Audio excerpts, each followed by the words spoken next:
Eto na mga boss, ang karugtong ng nakaraang chapter, pa-like, share at subscribe na lang para si Pajen pa tayong gumawa ng mga videos, umpisan na natin. Nakatitig si Zhao Chen sa dalawang duguang ulo. Makikita sa kanyang mukha ang matinding pagkabigla. Siya ang unang bumasag sa katahimikan. Thousand-faced devil. Huang Fusong. Bakit narito ang mga ulo nila? Agad siyang sumigaw. Mga bantay. Sino ang nagdala ng mga ito? Mabilis na lumuhod ang isang gwardiya. Demonic Emperor. Ang sabi po nila, sila ay mula sa Luo Clan ng Joytown. Naghihintay po sila sa labas ng bundok at humihiling na makaharap kayo. Nanlaki ang mga mata ni Zhao Chen. Luo Clan? Ang parehong Luo Clan? Unti-unting kumunot ang kanyang noo. Pinugutan nila ang mga tauhan ko At sila pa mismo ang nagdala ng mga ulo rito. Naggitngit siya sa galit. Sobra na sila. Dakpin niyo sila. Kalag ka rin dito. Gusto kong malaman kung ano ang kalokohang binabalak nila. Makalipas ang ilang sandali. 2 tao ang dinala sa loob ng bulwagan. Napapalibutan sila ng mga gwardyang nakasuot ng itim. Isang lalaki. At isang babae. Si Zhu Fan at si Baliyuyu. Pagpasok pa lamang. Napatingin si Zhu Fan sa paligid. Ang dating lugar. Ang dati niyang trono. Nagbalik sa kanya ang mga alaala ng nakaraan. Ngunit may isang bagay na sumira sa kanyang paggunita. Si Zhao Chen. Libu-libong taon na ang lumipas. Ngunit hindi pa rin ito nagbago. Nakangiti pa rin ng mabangis. Ngunit, sa kaibuturan ng kanyang puso, wala na siyang galit. Nagtagpo ang kanilang mga mata. Biglang nanginig si Zhao Chen. May kakaibang pamilyar siyang naramdaman. Bumilis ang tibok ng kanyang puso. At hindi niya namalayang napaurong siya ng isang hakbang. Lumuhod ang isa sa mga bantay. Demonic Emperor. Sila po ang mga taong nagdala ng mga ulo. Hinihintay po namin ang inyong utos. Hindi pa rin inaalis ni Zhao Chen ang tingin kay Zhu Fan. Malamig niyang iwinasiwas ang kamay. Lumabas kayong lahat. Natigilan ang mga bantay. Lahat? Lahat kayo. Nagkatinginan ang mga tauhan. Ngayon lamang nila nakita ang kanilang pinuno na magsalita ng ganoon kapayapa. Tahimik silang lumabas. Sa loob ng bulwagan. 3 na lamang ang natira. Si Zhao Chen. Si Zhu Fan. At si Baliyuyu. Kasama ang mga bangkay at dugong nakakalat sa sahig. Ngumiti si Zhu Fan. Magalang siyang yumuko. Demonic Emperor. Ako si Steward Zhu ng Luo Clan. At ito ang aking gwardiya, si Baliyuyu. Isang karangalan ang sa wakas ay makaharap ang dakilang Demonic Emperor. Tahimik siyang pinagmasdan ni Zhao Chen. Pagkaraan. Mahinang nagsalita. Pamilyar ang pangalan mo Sandali siyang natulala. Hindi lang pangalan pati ang aura mo Umiling siya. Hindi siya ganoon. Hindi siya magiging simpleng steward. Isa pa patay na siya. Mapait siyang natawa. Impossible. Umiti lamang si Zhu Fan. Ano po ang ibig sabihin nyo, Demonic Emperor? Napabalik sa katinuan si Zhao Chen. Muling naging malamig ang kanyang mukha. Tiningnan niya ang 2 ulo. Steward Zhu. Ano ang ibig sabihin nito? Pananakot ba ito? O hamon? Umiling si Zhu Fan. Hindi po. Regalo ito ng aming clan head. Umaasa siyang malugod ninyo itong tatanggapin. Biglang sumabog ang galit ni Zhao Chen. Regalo? Pinatay ninyo ang mga tauhan ko Dinala ninyo ang mga ulo nila At tatawagin niyo yung regalo. Boom! Malakas niyang hinampas ang mesa. Ipaliwanag mo. Kung hindi lang kayo ang mamamatay. Pati ang buong Luo Clan. Puputulin ko ang lahat ng ulo ninyo. Biglang sumabog ang nakakatakot niyang aura. Napaatras si Baliyuyu. Ramdam niyang malayong mas malakas ang 8 emperors kaysa sa karaniwang emperor stage experts. Ngunit, hindi man lang natinag si Zhu Fan. Malakas siyang sumagot. Demonic Emperor. Pakinggan niyo muna kami. Pagkatapos Malaya na kayong putulin ang aming mga ulo. Tahimik na tumingin si Zhao Chen. Magsalita ka. Huminga ng malalim si Zhu Fan. Pagkatapos ay mumiti. Demonic Emperor. Kayo po ba ang nag-utos na salakayin ang Ruby Cloud Secti? At nakawin ang Purple Gold Glazed Cup? Agad na sumagot si Zhao Chen. Hindi. Tumango si Zhu Fan. Alam ko. Ang isang dakilang Demonic Emperor ay hindi bababa sa ganoong gawain. Bakit inyo gugustuhin gumawa ng panibagong kaaway sa 8 Emperors nang walang dahilan? Pagkatapos ay itinuro niya ang unang ulo. Ngunit ipinakilala ng taong ito ang sarili bilang tauhan nyo. Ginamit pa ang pangalan nyo. Sinabing utos daw ninyo ang lahat. Ayokong masira ang inyong reputasyon. Kaya agad ko siyang pinatay. Mali ba ako? Hindi agad sumagot si Zhao Chen. Sa halip ay tinuro niya ang kabilang ulo. At si Thousand-Faced Devil. Ngumiti si Zhu Fan. Demonic Emperor. Kayo ba ang may pakana sa digmaan sa Demon Light Castle 3 taon na ang nakalipas? Kayo ba ang nagsulsol sa Wraith Emperor at Falcon Emperor? Agad na tumutol si Zhao Chen. Kalokohan. Sarili nilang problema yon. Wala akong kinalaman doon. Tumango si Zhu Fan. Tama. Hindi niyo iyon gagawin. Ngunit sa gambling town, si Thousand-Faced Devil mismo ang nagsiwalat ng lahat. Dahil doon, nagkaisa na ngayon ang Wraith Emperor at Falcon Emperor laban sa inyo. Napadilim ang mukha ni Zhao Chen. Ngunit agad niya itong ipinagsawalang bahala. Hayaan silang dumating. Hindi ko sila kinatatakutan. Malalim na yumuko si Zhu Fan. Napakahanga ng inyong tapang. Ngunit paano kung 3 o 4 na emperor ang sabay-sabay na humarap sa inyo? Ngumiti siya. Hindi ang malakas na kalaban ang dapat katakutan, kundi ang walang kwentang kakampi. Kung patuloy kayong magkakaroon ng mga tauhang gaya nila, mas marami pa silang gagawing kaaway para sa inyo. Sa huli kayo ang magiging kalaban ng buong Sacred Domain. Tahimik na nagitngit si Zhao Chen. Mahigpit niyang ikinuyom ang kamao. Ngumiti si Zhu Fan. Kaya tinulungan namin kayo. Inalis namin ang 2 basurang iyon. Hindi ba malaking pabor iyon? Matagal siyang tinitigan ni Zhao Chen. Pagkaraan ay nagsalita. Maaaring may kasalanan sila. Ngunit ako lang ang may karapatang magparusa sa kanila. Hindi kayo. At ngayon, humina ang hukbo ko. Paano ko pupunan ang pagkawala nila? Napangiti si Zhu Fan. Simple lamang. Kapag may lumang tao, may bagong papalit. Malalim siyang yumuko. Ang Luo Clan ang papalit sa kanila. Nagulat si Zhao Chen. Ano? Gusto ninyo ng protection ko? Tumango si Zhu Fan. Walang gantimpala kung walang pagsisikap. Kaya ipinakita namin ang aming halaga. Biglang kumislap ang kanyang kamay. Lumabas ang isang lumang mapa. Nanlaki ang mga mata ni Zhao Chen. Ang Nether Sea Map. Ngumiti si Zhu Fan. Alam naming ito ang gusto ninyo. Kaya ginawa namin ang lahat upang maihatid ito sa inyo. Tinapunan niya ng tingin ang 2 ulo. Sila namamatay na hindi man lamang nakuha ang mapa. Kami hindi lang nakuha ito. Naidala pa namin mismo sa inyo. Naniniwala akong mas magiging kapaki-pakinabang kami kaysa sa kanila. Masayang tumango si Zhao Chen. Ngunit bigla siyang nagduda. Bakit ako? Sa 8 emperor. Bakit ako ang pinili niyo? At huwag mo akong lokohin. Ayoko ng matatamis na salita. Sabihin mo ang totoo. Ngumiti si Zhu Fan. Iyan ang isa sa mga dahilan kung bakit kayo ang pinili namin.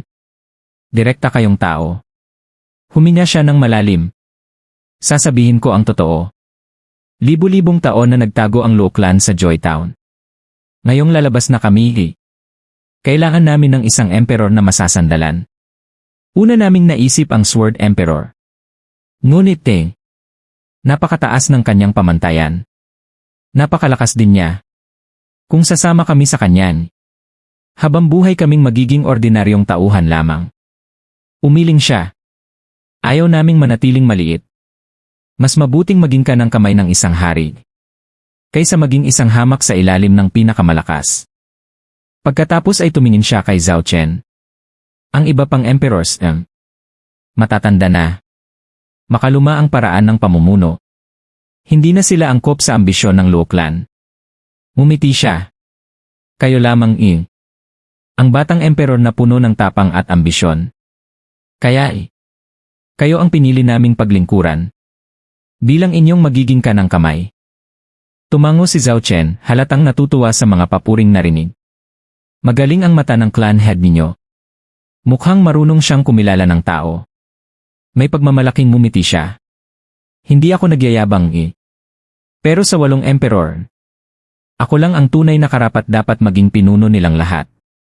Panahon na lamang ang hinihintay At papalitan ko ang matandang Sword Emperor. Tumango si Zhu Fan. Ganyan din po ang sinasabi ng aming clan head. Saglit siyang tumigil. Ngunit napatingin si Zhao Chen. Ano yon? Napabuntong hininga si Zhu Fan. Napatay namin ang 2 ninyong tauhan. Kung pumunta kami sa ibang emperor, maaaring mabuhay kami pansamantala. Ngunit balang araw, darating pa rin ang inyong paghihiganti.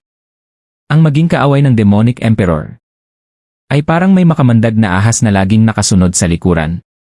Hindi kami makakatulog ng mahimbing. Ngumiti siya. Kaya ang tanging pinakamainam na desisyon ay ang mapasailalim sa inyong proteksyon. Sa ganoon mawawala ang alitan at magiging magkakaibigan tayo. Mahabang tinitigan ni Zhao Chen si Zhu Fan. Pagkatapos ay ngumiti. Napakagandang pagsusuri. Tamang-tama ang naging desisyon nyo. Pero sabihin mo sino ang nakaisip ng napakagandang planong ito? Kitang-kita ang pananabik sa kanyang mga mata. Doon na lumapit si Baliyuyu. Magalang siyang yumuko. Demonic Emperor. Si Steward Zhuo ang pinakamalapit na tagapayo ng aming clan head. Lagi siyang nasa tabi nito sa bawat mahalagang desisyon. Ngumiti si Zhu Fan at mapagkumbabang umiling. Kaunti lamang ang naitulong ko. Ang huling pa siya ay sa aming clan head pa rin. Ngunit muli siyang sinalungat ni Baliyuyu. Steward Zhu, huwag mong ipagkait sa sarili mo ang nararapat na papuri. Pagkatapos ay humarap siya kay Zhao Chen. Demonic Emperor. Huwag ninyong maliitin ang kanyang bone tempering cultivation. Sa Luo clan, isa siya sa ilang taong pinakikinggan mismo ng clan head. Kung hindi dahil sa kanya, malamang ay Sword Emperor ang pinili naming kampihan. Dahil karamihan sa aming mga tao ay gumagamit ng espada. Natigilan si Zhao Chen. Ngayon lamang niya lubusang napansin na napakahina pala ng cultivation ni Zhu Fan. Isang bone tempering cultivator lamang. Ngunit, napakataas ng kanyang katayuan. Doon niya naunawaan. Hindi lakas, kundi talino ang tunay na puhunan ng lalaking nasa harapan niya. Bigla siyang tumawa. Lumapit siya at hinawakan ang kamay ni Zhu Fan. Hahaha! Napakahirap makahanap ng tunay na strategist sa panahon ngayon. Steward Zhu, kailangan kita sa Devil Mountain. Kung pababayaan ko ang mga hangal na yon, babagsak ang 1,000 taong pundasyon ng Devil Mountain. Nagpakumbaba si Zhu Fan. Napakabait ninyo. Kung gayon, ano na po ang mangyayari sa Luo clan? Malakas na tinapik ni Zhao Chen ang kanyang dibdib. Hindi na kailangan pang pag-usapan. Mula ngayon, papalitan niyo si Thousand-Faced Devil.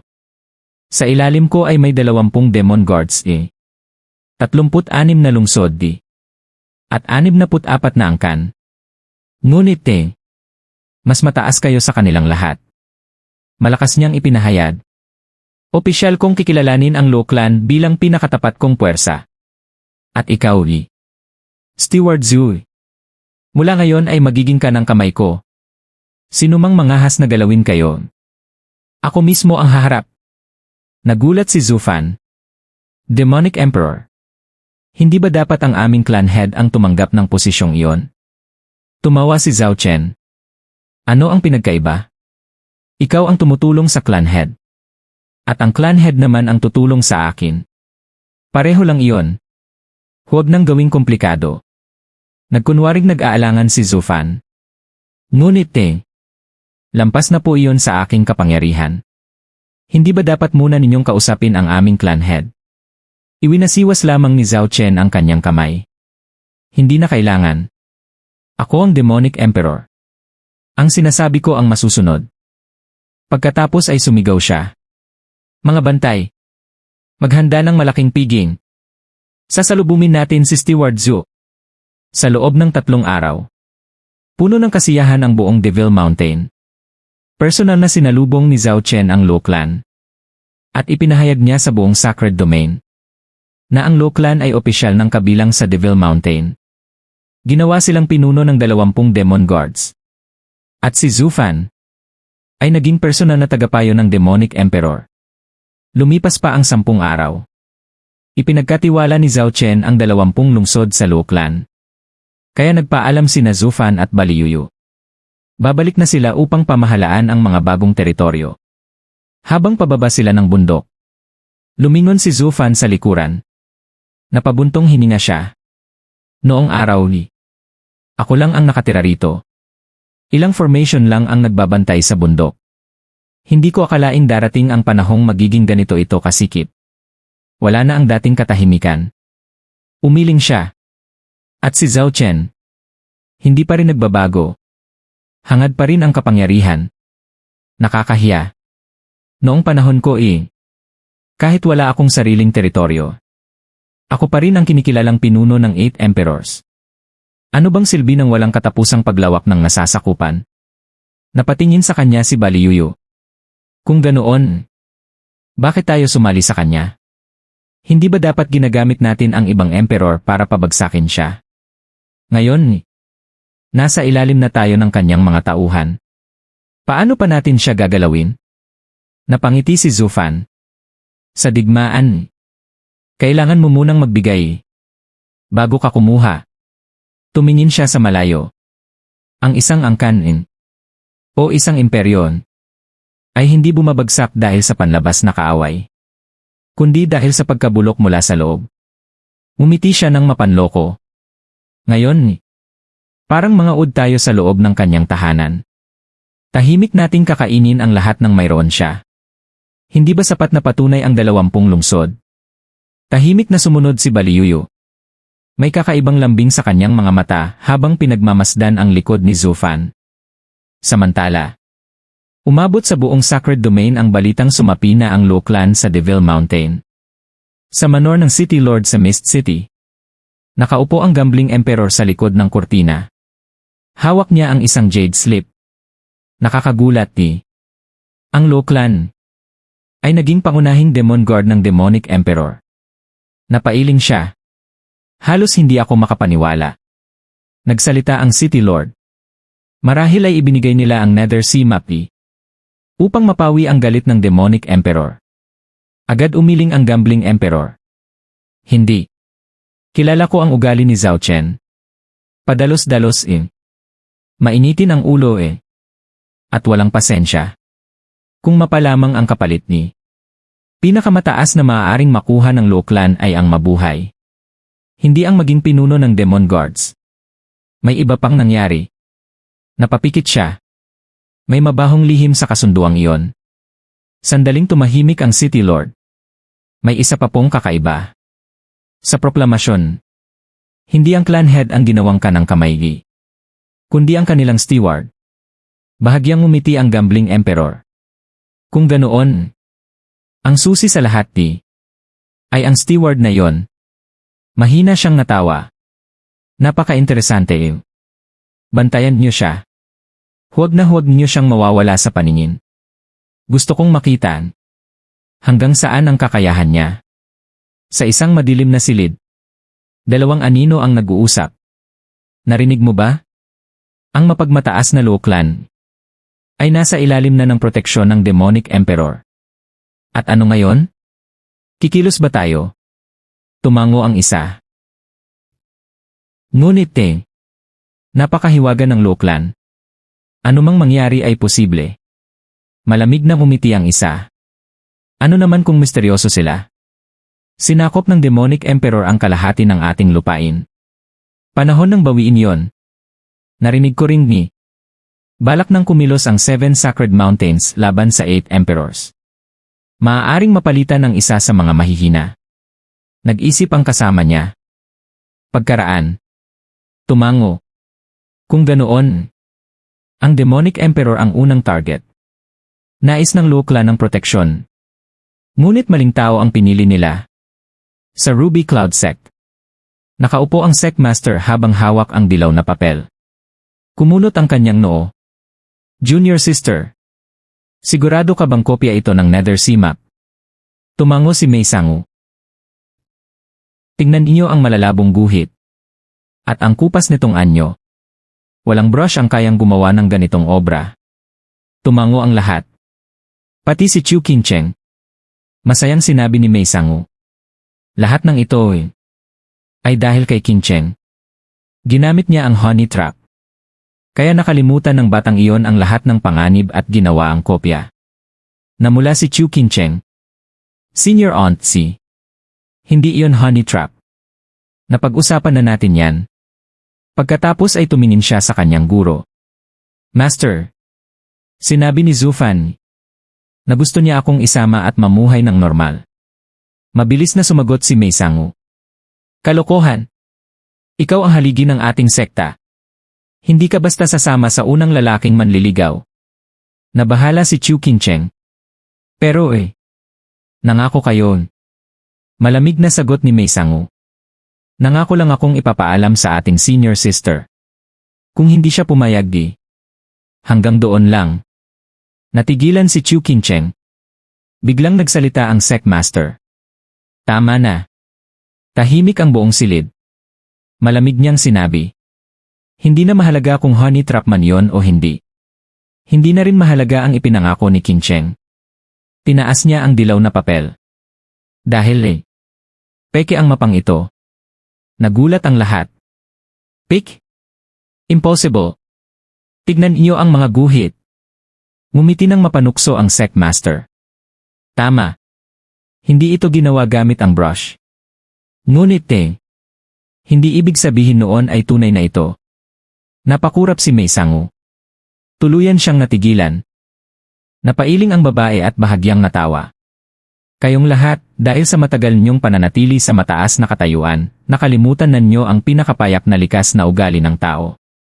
Pinakapayak na ugali, nagtatakang tanong ni Mei Sangu. Hindi ba't ang mga ordinaryong tao ay kumakain, umiinom, at dumudumi? Ngumiti siya habang ibinato pabalik kay Mei Sangu ang dilaw na papel. Naaalala mo ba noong pinalalaki pa natin si Qincheng? Araw-araw, umaabot pa nga sa 4 na beses siyang gumuguhit ng ganitong klaseng mapa. At ang amoy na yon hinding-hindi ko makakalimutan. Ano? Muling inamoy ni Mei Sangu ang papel. Bigla siyang namutla nang mapagtanto ang katotohanan. Senior Sister, ibig mong sabihin inihiyan ng pesteng batang iyon ang papel na ito? Ano pa nga ba? Napakalabis na kalokohan ito. Sa matinding galit, agad niyang pinunit ang papel sa napakaraming piraso. Nang maisip niyang ilang buwan niyang itinuring na napakahalagang kayamanan ang maruming papel na yon, pinag-aralan pa ang bawat misteryosong guhit nito at paulit-ulit na nahawakan ng sarili niyang mga kamay, hindi niya kinaya. Agad siyang nasuka. Maging sina Fang Min at ang iba pang mga disipulo ay napasinghot sa sarili nilang mga kamay. Nang maunawaan nila ang nangyari, dali-dali silang naghanap ng tubig upang maghugas. Bilang mga mararangal at elegante nilang babae, sino ang mag-aakalang hahawak sila ng ganoon karuming bagay? Umiling si Chu Qincheng, hindi makapaniwala. Hindi impossible. Hindi siya magsisinungaling sa akin. Bakit niya ako lolokohin ng ganito? Malamig na suminghal si Fang Min. Hangal ka talaga. Pinaglalaruan ka lang niya mula sa simula. Hindi ka niya kailanman minahal. Akala mo ikaw ang gumagamit ng honey trap sa kanya, pero ang totoo, ikaw ang naloko. Dinamay mo pa kami. Napakawalang silbi mo. Tahimik na yumuko si Chu Qincheng. Parang nadurog ang kanyang puso. Ito ang unang pagkakataon niyang lumabas ng sekta, at ang unang lalaking tunay niyang minahal ay si Zufan. Akala niya ay pareho silang masaya at gusto nilang manatiling magkasama. Ngunit ngayon, nalaman niyang isa lamang pala siyang laruan sa paningin nito. Kung hindi pala maaaring kopyahin ang mapa, bakit hindi na lang niya sinabi ang totoo? Bakit kailangan pa niya akong lokohin? Tama ba ang sinasabi ng mga senior sister? Ginagamit lang ba talaga niya ako? Hindi ba talaga siya nagkaroon ng kahit kaunting pagmamahal sa akin? Napakatanga ko. Sa gambling town, napakarami niyang magagandang babae sa paligid niya. Bakit pa nga ba siya magkakagusto sa isang ordinaryong babae na tulad ko? Habang lumulubog siya sa sarili niyang kalungkutan, tuluyang nanghina ang kanyang loob. Marahang umubo ang babaeng nakaupo sa pangunahing upuan. Kincheng, ganyan talaga ang mga lalaki. Madaling magbago ang kanilang isip. Huwag mong hayaang sirain nila ang puso mo. May sarili kang kapalaran. Mas mabuti pang ituon mo ang sarili mo sa iyong paglilinang. Mahinang tumango si Chu Kincheng habang unti-unting umaapaw ang kanyang mga luha. Nahihiyang yumuko si Mei Sangu. Senior sister, kasalanan ko ang lahat. Isang batang hamak lang ang nakapanloko sa akin sa edad kong ito, at nadala ko pa ang ganoong karuming bagay sa sekta. Handa akong tanggapin ang anumang kaparusahan. Ikinaway lamang ng babae ang kanyang kamay. Huwag mong sisihin ang sarili mo. Libu-libong taon na ang lumipas kaya malabo na sa atin ang mga alaala ng pagkabata. Hindi rin naranasan ng mga disipulo ang ganitong sitwasyon. Naalala ko lang dahil ako mismo ang nagpalaki kay Kincheng.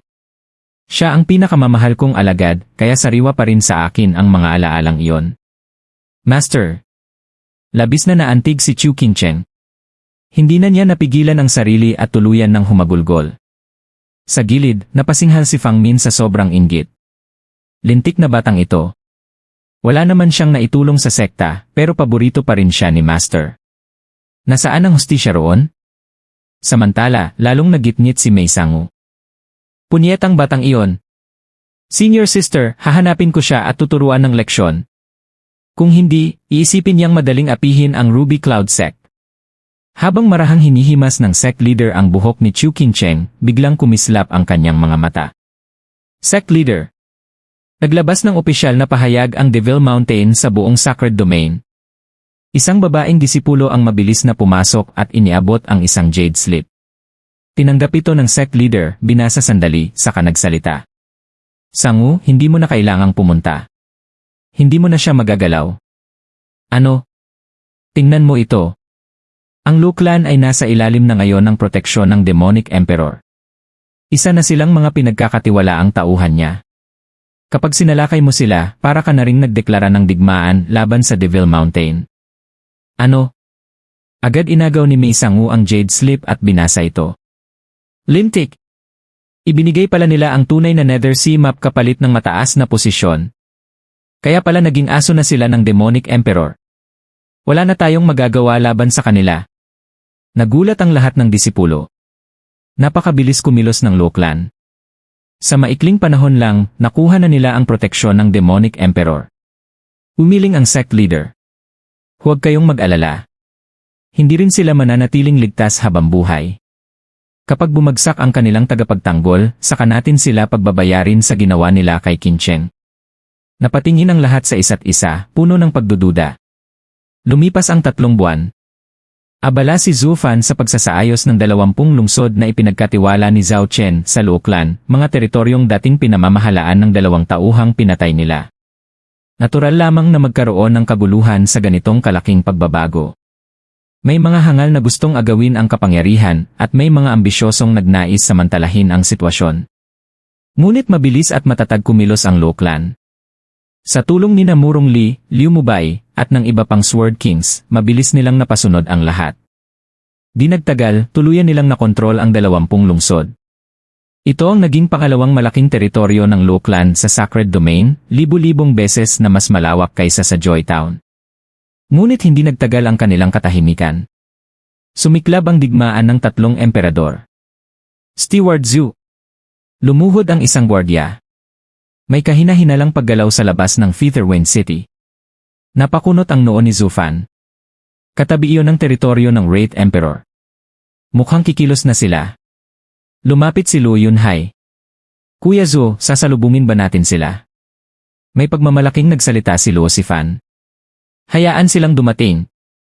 Nasa likod natin ang Demonic Emperor. Hindi tayo nag-iisa. Hinding-hindi. Mariing pinigilan sila ni Zufan. Dahil ba may proteksyon tayo, gusto ninyong sumabak agad sa digmaan? Kahit may kakampi tayo, ang mamamatay pa rin ay mga tao ng Lu Clan. Bakit natin hahayaang mangyari yon? Tumango si Lu Yunhai. Nauunawaan ko. Pero nasa hangganan tayo ng teritoryo ng Demonic Emperor. Kung hindi tayo lalaban, aatras ba tayo? Kung aatras tayo, masasayang ang pambihirang pagkakataong ito para makisangkot sa tunggalian ng 8 Emperors. Kung ganoon, ang pinakamainam ay hayaang sila ang magpatayan. Kumislap ang mga mata ni Zufan. Ang alitan ay sa pagitan ng 3 emperador. Kailangang manatili tayong hiwalay sa gulo habang tayo ang makikinabang. Ang tanong lang ay kung paano. Sa sandaling iyon, may isa pang taong pumasok dala ang Jade Slip. Steward Zhu. Ipinatatawag kayo ni Demonic Emperor Zhao Chen. Ngumiti si Zufan. Plano ko rin naman siyang puntahan. Kasama si Bailiuyu, bumiyahe siya patungong Devil Mountain at narating iyon makalipas ang 3 araw. Dahil kilala na sila ng Demon Guards, malaya silang pinapasok. Pagdating sa pangunahing bulwagan, magalang silang yumuko. Pagbati, Demonic Emperor. Steward Zhu, maupo ka. Agad silang pinaupo ni Zhao Chen. Alam mo na siguro kung bakit kita ipinatawag. Tumango si Zufan. Lumalakas ang kilos ng hukbo ng Wraith Emperor. Hindi lang iyon. Malamig na ngumiti si Zhao Chen. Kumikilos na rin ang Falcon Emperor sa kabilang hangganan. Sigurado akong nagsanib puwersa silang dalawa upang salakayin ako mula sa magkabilang panig. Mapanuyang tumawa siya. Iniisip ba talaga nilang matatalo nila ako? Napakalaking pagkakamali. Tumingin siya kay Zufan. Kumusta ang 20 lungsod? Handa na ba ang Lu Clan na harangin ang hukbo ng Wraith Emperor? Saglit na nag-isip si Zufan bago sumagot. Demonic Emperor, bago pa lamang ang Lu Clan sa mga lungsod na iyon. Abala pa kami sa pagpapaamo sa mga lokal na puwersa. Ngayon ay haharap pa kami sa panibagong kalaban mula sa labas. Sa loob lamang ng 3 buwan, mahirap pa kaming maging ganap na handa. Ikinaway ni Zhao Chen ang kamay. Nauunawaan ko ang ibig mong sabihin. Pero wala nang paraan para umiwas sa digmaan. Tumingin siya ng direkta kay Zufan. Ilang tao ang kailangan mo? Ibibigay ko sila. Ipapakita ko sa 2 iyon na kahit magsanib puwersa pa sila, dudurugin ko pa rin sila. Saglit na nanahimik si Zufan bago marahang nagsalita. Demonic Emperor, sa palagay ko, ang pinakamainam na hakbang ay iwasan ang digmaan. Bakit mo nasabi yan, Steward Zhu? Kunot noong tanong ni Zhao Chen. Ngumiti si Zufan at dahan-dahang naglakad ng ilang hakbang. Kapag may 2 naglalaban, ang pangatlo ang nakikinabang. Kilala ang Demonic Emperor sa kanyang lakas at katapangan, ngunit kung haharap siya sa 2 emperor ng sabay, hindi pabor sa kanya ang sitwasyon. Maaaring manalo siya, ngunit magiging napakalaki ng kapalit. Sa huli, kahit tagumpay iyon, matatawag pa ring pagkatalo dahil sa laki ng mawawala. At habang abala kayo sa digmaan, sasamantalahin naman ng iba pang emperor ang pagkakataon upang agawin ang inyong mga teritoryo. Sa madaling salita, puro kapahamakan lamang ang idudulot ng digmaan. Katulad ng nangyari noon sa labanan ng Falcon Emperor at Wraith Emperor, ano ang ginawa ninyo noon? Napabuntong hininga si Zhao Chen. Akala mo ba hindi ko alam yon? Ngunit hindi ako ang nagsimula ng digmaang ito. Ang 2 matandang iyon ang kusang sumalakay sa akin. Kung hindi ako lalaban, para ko na ring ibinigay ang aking mga lupain. Hindi lang teritoryo ang mawawala, pati ang aking reputasyon. Kapag nakita ng buong sacred domain na mahina ako, wala nang magnanais sumailalim sa aking proteksyon. Tumango si Zufan. Tama. Kung hindi lalaban, mas malaki ang magiging kawalan, kaya hindi maiiwasan ang digmaan. Ngunit hindi kayo ang dapat lumaban. Napakunot ang noo ni Zhao Chen. Kung hindi ako, sino? Ako ang pakay nila. Sumilay ang tusong ngiti sa labi ni Zufan. Hayaan nating ang mga nanonood lamang ang lumaban. Iyon ang pinakamainam na estratehiya. Ang sinumang sumali sa digmaan ay siguradong may malaking mawawala. Kaya bakit hindi natin hayaang ang mga nakamasid ang sumabak, habang kayo naman ang magiging ikatlong panig na nakikinabang? Natigilan si Zhao Chen. Ibig mong sabihin ay humanap ako ng kakampi. Ngunit sino ang papayag tumulong sa akin sa ganitong sitwasyon? 2 emperor ang kalaban ko. Kahit may pumayag, malamang magbibigay lang sila ng matatamis na salita at mawawala kapag nagsimula na ang labanan. Umiling si Zufan. Hindi po kakampi ang hahanapin natin kundi mga kaaway. Lalong nalito si Zhao Chen. Steward Zhu, nasa tamang pag-isip ka ba? Bigla siyang natawa ng malakas. Ha. Saan tayo makakahanap ng ganoong mga hangal? Wala akong kilalang emperor na sasayangin ang sarili niyang lakas para sa iba. Umiti lamang si Zufan. Siyempre, walang gagawa niyan ng walang kapalit. Kahit ang 8 emperors ay may presyo. Ano namang kapalit iyon? Tanong ni Zhao Chen. Lalong lumalim ang ngiti ni Zufan. Demonic Emperor, nabasa na ba ninyo ang lihim ng Nether Sea Map? Agad umiling si Zhao Chen. Gusto mong ibigay ang mapa? Hinding-hindi. Mali kayo ng iniisip. Umiling rin si Zufan. Ang Nether Sea Map lamang ang tanging susi sa lugar kung saan nagkamit ng kaliwanagan ang Nether Sovereign. Napakahalaga nito. Bakit natin basta ibibigay ang orihinal? Paano kung mabasa nila ito? Napakahirap unawain ng mapang iyon. Kung madali lamang, hindi sana iyon itinaya ng Gambling Emperor. Mumiti si Zufan. Hindi rin naman natin ibibigay ang tunay na mapa. Kopya lamang. Mananatili sa inyo ang orihinal. Nga pala, paano kung mabasa pa rin nila ang kopya? Babaguhin natin ito ng kaunti upang maging imposibleng maintindihan. Nang hindi nila mapapansin. Kung maaari pong makita ko muna ang mapa. Matapos ang mahabang pag-aalinlangan, inilabas ni Zhao Chen ang Nether Sea Map. Lumapit si Zufan at itinuro ang ilang bahagi nito. Tingnan ninyo. Napakaraming may itim na bilog at magkahawig na marka rito.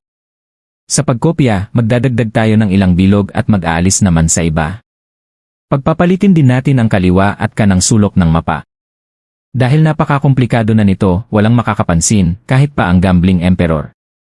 Kahit ilagay pa ang orihinal at kopya ng magkatabi, walang makakaalam ng pagkakaiba. Napangiti si Zhao Chen. Kahanga-hanga. Sa ilang maliliit na pagbabago lamang, magkakaroon tayo ng napakalakas na pambayad sa negosasyon habang nananatili sa atin ang tunay na mapa. Ngunit kanino natin ito iaalok? Sa taong pinakamalaking pagnanais na makuha ito. Naglakad si Zufan habang nagpapaliwanag. Hindi interesado ang Gambling Emperor. Siya mismo ang nagtaya ng mapa, kaya malamang mayroon na siyang sariling kopya. Sa lahat ng Emperor, 2 lamang ang tunay na desperadong makuha ito. Tinutukoy mo ang Ruby Cloud Sect at ang Sword Emperor. Sinubukan ng Ruby Cloud Sect na gamitin si Chu Qingcheng upang maakit ako at makuha ang kopya. Samantala, ang kinatawan ng Sword Emperor ay pinutol pa ang sarili niyang mga daliri sa pagtaya para lamang magkaroon ng pagkakataong makuha ang mapa. Mas mataas ang posibilidad na pumayag silang makipagkasundo. Masayang tumango si Zhao Chen. Talagang matalas ang isip mo, Steward Zhu. Napakaswerte kong mapabilang ka sa akin. Makikipag-ugnayan ako agad sa kanila. Sandali lamang. Pinigilan siya ni Zufan. Kung tayo mismo ang lalapit dala ang mapa, alam nilang desperado tayo kaya siguradong mabigat ang kanilang hihingin. Sundin lamang ninyo ang aking plano at sila mismo ang lalapit upang maglingkod sa atin. Matagal siyang tinitigan ni Zhao Chen bago ngumiti. Ang pagkakaroon ko sa iyo ay parang nakatagpo ako ng isang walang katumbas na kayamanan. Steward Zhu, ipinaubaya ko sa iyo ang pagwasak sa alyansa ng ating mga kalaban. Bahagyang yumuko si Zufan. Tungkulin ko lamang iyon, Demonic Emperor. Pagkatapos ng ilan pang usapan, umalis sina Zufan at Bai Liuyu. Ang una nilang pupuntahan ay ang Ruby Cloud Sect, kung saan naroon si Chu Qingcheng. Ang naudlot na kasunduan sa Gambling Town ay oras ng tapusin. Pagdating nila sa hangganan ng Ruby Cloud Sect, hinarang sila ng mahigit 12 babaeng disipulo na pinamumunuan ni Fang Min. Napangisi si Zufan. Iha, pakisabi sa inyong sect leader na ang kinatawan ng Demonic Emperor ay dumating upang makipagpulong sa Enchanting Empress tungkol sa isang mahalagang usapin. Humigpit ang mukha ni Fang Min. Humph! Hindi pa ba sapat ang panloloko mo noong huli? May kapal ka pang bumalik dito. Naghahanap ka ba ng kamatayan? Itinaas niya ang kanyang kamay. Mga kapatid, patayin ang hambog na ito. Sabay-sabay sumugod ang mga disipulo kay Zufan. Ngunit sa isang iglap. Hush! Sumulpot si Bai Liuyu sa kanilang harapan at basta na lamang humampas ng isang malamig na sword wave. Boom! Parang mga tuyong dahon na tinangay ng bagyo, sabay-sabay na umubo ng dugo ang mga babae at tumilapon palayo. Kung hindi nagpigil si Bai Liuyu, wala sanang kahit isang nakaligtas. Malamig siyang umiti. Samantala, humakbang si Zhu Fan. Kinakatawan ko ang Demonic Emperor. Ang pag-atake sa akin ay katumbas ng pag-atake sa kanya. Nais ba talagang makipagdigma ng Ruby Cloud Sect sa Devil Mountain? Isang mapanuyang tinig ang sumagot. Humph! Napapaligiran na ng mga kaaway ang Demonic Emperor. Sa tingin mo ba may oras pa siyang gumawa ng panibagong digmaan? Lumabas si Mei Sangu. Napangiti si Zhu Fan. Senior Aunt Mi. Matagal na rin. Kumusta na kayo? Naglalakas loob ka pang tawagin akong ganyan. Gaya rin naman ang tawag sa inyo ni King Cheng. Napailing si Mei Sangu habang naalala ang nakakahiyang pangyayaring dinala niya ang pinaihing peking mapapabalik sa sekta. Hayop kang bata. Hindi pa tayo tapos sa ginawa mo noon. Napahalakhak si Bai Liuyu. Iray, nalaman na rin pala ng matandang bruha ang totoo. Akala ko matatagalan pa. Naggitngit si Mei Sangu. Alam niyang hindi niya basta-basta matatalo si Bai Liuyu. Tumawa si Zhu Fan. Ipapaliwanag ko ang lahat tungkol sa nangyari noon. Ngunit mas mahalaga ang sadya ko ngayon. Kinakatawan ko ang Demonic Emperor, ngunit hanggang ngayon ay pinaghihintay ninyo lamang ako sa labas. Malamig na umiti si Mei Sangu. Ile! Isa ka lamang bagong alagad ng Devil Mountain na umaasa sa kapangyarihan ng amo mo. Napailing si Zhu Fan. Ha ha ha. Mei Sangu, hindi ba't ganoon din naman kayo? Biglang naging seryoso ang kanyang mukha. Hindi malaking bagay ang pagiging kinatawan ng Demonic Emperor. Ngunit hindi kayo ang may karapatang humusga. Ako ang opisyal na kinatawan ng Demonic Emperor at naparito upang makipag-usap sa sect leader ng Ruby Cloud Sect. Tanging siya lamang ang maaaring tumanggi sa akin sapagkat siya ang kumakatawan sa buong sekta. Tinitigan niya si Mei Sangu. O baka naman kayo na ngayon ang kinatawan ng Ruby Cloud Sect. Oh! Pumanaw na ba ang Enchanting Empress? Namula sa galit si Mei Sangu. Gustong-gusto niyang durugin si Zhu Fan sa mismong lugar, ngunit alam niyang wala siyang karapatang gawin yon. Hindi lamang dahil naroon si Bai Liuyu, kundi dahil tama ang sinabi ni Zhu Fan. Kinakatawan niya ang Demonic Emperor, kaya ang usaping ito ay tungkol sa relasyon ng Devil Mountain at Ruby Cloud Sect. Hindi si Mei Sangu ang may kapangyarihang magpasya. Sa loob-loob niya, halos mabawasan siya ng 5,000 taon sa sobrang inis tuwing kaharap niya si Zhu Fan. Senior Aunt Mei, patayin niyo na siya. Tumahimik ka. Hindi mo ba nakikitang hindi ko siya pwedeng galawin? Galit na sigaw ni Mei Sangu kay Fang Min. Nagmamadaling lumapit si Fang Min, ngunit sa kanya ibinuhos ni Mei Sangu ang kanyang inis. Akala mo ba ay ayaw ko? Samantala, lalo lamang lumawak ang mapanuyang ngiti ni Zhu Fan habang pinapanood ang eksena. Sa isang iglap, may panibagong taong dumating. King Cheng, masayang tawag ni Zhu Fan. Senior Aunt Mei, ipinapatawag sila ni Master sa pangunahing bulwagan, malamig na sabi ni Chu King Cheng. Yumuko lamang siya bilang paggalang at agad na tumalikod. Nauunawaan ni Zhu Fan ang dahilan ng kanyang malamig na pakikitungo kaya bahagya siyang napailing. Mukhang nalaman na nila ang tungkol sa papel na yon. Bahagyang siniko siya ni Bai Liuyu. Hindi mo ba ipapaliwanag? Wala nang saysay. Kahit ano pa ang sabihin ko ngayon, hindi na yon papasok sa isip niya. Ngumiti lamang si Zhu Fan at sumunod sa mga disipulong gumabay sa kanila papasok ng sekta. Pagdating nila sa isang payak, ngunit maringal na bulwagan, isang may edad ngunit elegante at dignidad na babae ang nakaupo sa mataas na trono. Agad siyang nakilala ni Zhu Fan. Ito ang Enchanting Empress, isa sa 8 emperador. Matagal na rin, matandang bruha, bulong niya sa isip. Pinagmasdan siya ng Enchanting Empress bago bahagyang ngumiti. Steward Zhu. Maupo ka. Nagbigay galang si Zhu Fan. Pagbati, Enchanting Empress. Umupo siya sa isang upuang kawayan habang si Bai Liuyu ay tahimik na pumwesto sa kanyang tabi. Sa likuran ng Empress ay nakatayo sina Mei Sangu at ang mga disipulo, hindi inaalis ang kanilang mga mata kina Zhu Fan. Galing ka raw sa Joy Town, wika ng Enchanting Empress habang humihigop ng tsa. Ang pangalan mong Zuo ay nagbabalik sa akin ng ilang hindi ka nais-nais na alaala. May isang taong halos kapareho mo noon, mapangibabaw at mahirap basahin. Tuwing nakikita kita, para ko siyang nakikita. May kaugnayan ba kayo? Ngumiti si Zufan. Ganoon din ang sinabi ng Demonic Emperor nang una niya akong makita. Ngunit isinilang at lumaki ako sa Low Clan. Ang pangalang ito ay ibinigay mismo ng aming clan head. Tumango ang Empress. Wala naman. Naalala ko lang ang isang matandang kaibigan. Kaibigan niyo at ng Demonic Emperor. Bahagyang umiti si Zufan. Nakakatuwang marinig na kamukha ko pala siya. Pareho kayong nagkaroon ng parehong reaksyon. Siguro ay napakahusay niyang tao. Maaari ba ninyong ikwento? Tinitigan siya ng Empress bago umiling.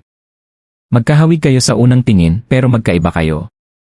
Ang taong iyon ay seryoso, malamig at parang makamandag na ahas. Hindi siya kailanman nagbibiro. Samantalang ikaw kalmado at magaan kausap. Tumawa si Zufan. Iyan din mismo ang sinabi ng Demonic Emperor.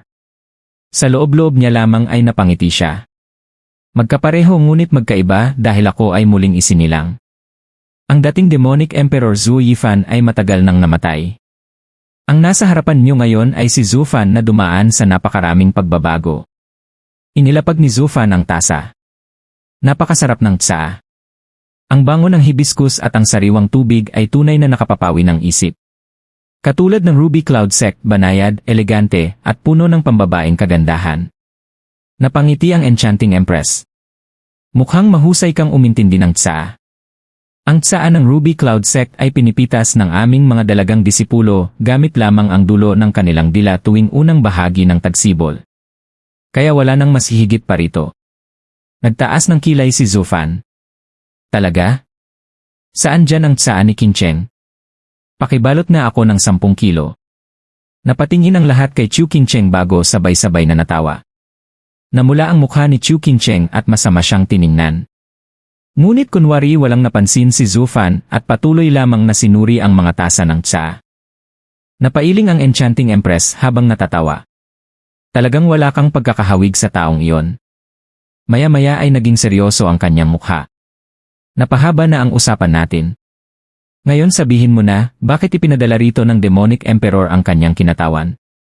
Ngumiti si Zufan. Isang kasunduan lamang ang nais naming pag-usapan. Kasunduan? Eksakto. Naging seryoso ang kanyang ekspresyon. Alam na marahil ng Enchanting Empress na nakatakdang sumiklab ang digmaan sa pagitan ng Demonic Emperor, Falcon Emperor, at Wraith Emperor.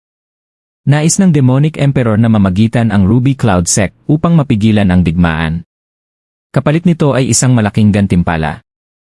Bahagyang kumunot ang noo ng Enchanting Empress. Kaya pala kayo narito. Ngunit hindi madaling kausapin ang Falcon Emperor at Wraith Emperor. Hindi nila ako pakikinggan. Umiling si Zufan. Hindi nila nilulusob ang Demonic Emperor dahil sa personal na galit lamang. Ginagawa nila ito dahil dalawa sila laban sa isa. Kung papanig ang Enchanting Empress sa Demonic Emperor, magiging balance muli ang sitwasyon. Kapag nangyari yon, wala nang mangangahas magsimula ng digmaan. Tahimik na nag-isip ang Empress bago umiling. Naiintindihan ko. Ngunit hindi sasali ang Ruby Cloud Sect. Kung mamamagitan ako ngayon, ako naman ang magiging target ng kanilang galit sa hinaharap. Hindi ako ganoon kamangmang upang makakuha lamang ng maliit na pakinabang kapalit ng dalawang bagong kaaway. Ikinaway niya ang kamay. Maaari na kayong umalis. Lumapit agad ang mga disipulo upang ihatid palabas ang dalawang panauhin. Tumayo si Zufan. Sinulyapan niya ang Enchanting Empress, saka si Chu Qingcheng na tila nag-aalinlangan. Sadyang pinaghirapan kong kumbinsihin ang Demonic Emperor na kayo ang piliin. Ngunit dahil tumanggi kayo wala akong magagawa. Ibibigay na lamang namin ang kopya ng Nether Sea Map sa Sword Emperor. Sandali. Biglang napatayo ang Enchanting Empress. Nether Sea Map. Iyon ba ang kapalit na inaalok niyo? Tumango si Zufan. Ngunit hindi ang orihinal. Kopya lamang. Biglang sumabog sa galit si Mei Sangu. Kopya na naman? Hindi pa nga kita nababayaran sa ginawa mong maruming kopya noon. Mangangahas ka pang dalhin ang isa pang maruming papel dito. Ngumisi si Zufan. Gusto ko ngang ipaliwanag iyon. Nangako akong kokopyahin ang mapakapalit ni Qingcheng. Pero pagkatapos ninyong makuha ang gusto ninyo, bumalik lang kayo sa sekta at iniwan niyo akong naghihintay. Hindi ako kasing inosente ni King Cheng para basta maniwala. Ngunit ayaw kong siya ang mapagalitan. Kaya tinupad ko pa rin ang pangako ko. Bahagya siyang yumuko habang may mapanuksong ngiti. Hindi ba't maparin naman yon? Hindi nga lang Nether Sea Map. Mas gugustuhin ko nang ako ang pagalitan nyo kaysa si King Cheng. Zufan. Nanginilid ang luha ni Chu King Cheng habang unti-unting natunaw ang sakit sa kanyang puso. Seryosong nagtanong ang Enchanting Empress. Kung ganoon, totoo ba ang mapa ngayon? Ang mismong Demonic Emperor ang nag-alok ng kasunduang ito. Hindi kami mangangahas na mandaya. Nagpatuloy si Zufan. Sa totoo lang, balak sanang lapitan muna ng Demonic Emperor ang Sword Emperor. Kapag sumang-ayon yon, siguradong urong ang Falcon Emperor at Wraith Emperor. Ngunit gusto kong tulungan ang Ruby Cloud Sect. At gusto kong makita si King Cheng. Kaya ako mismo ang nagmungkahi sa Demonic Emperor na kayo ang piliin. Kung tutuusin, sapat na sana ang Sword Emperor. Hindi na namin kailangang gumawa pa ng isa pang kopya ng mapa. Tahimik na nag-isip ang Enchanting Empress bago muling nagsalita. Paano namin matitiyak na tunay ang kopya? Kapag ibinigay namin ito, dadalhin din namin ang orihinal. Maaari ninyo itong ihambing mismo. At kung nais ninyo, ipa-inspeksyon pa ninyo ito sa Gambling Emperor. Pagkatapos ng maikling katahimikan, tumango ang Enchanting Empress. Kung ganoon, tinatanggap ng Ruby Cloud Sect ang alok ng Demonic Emperor.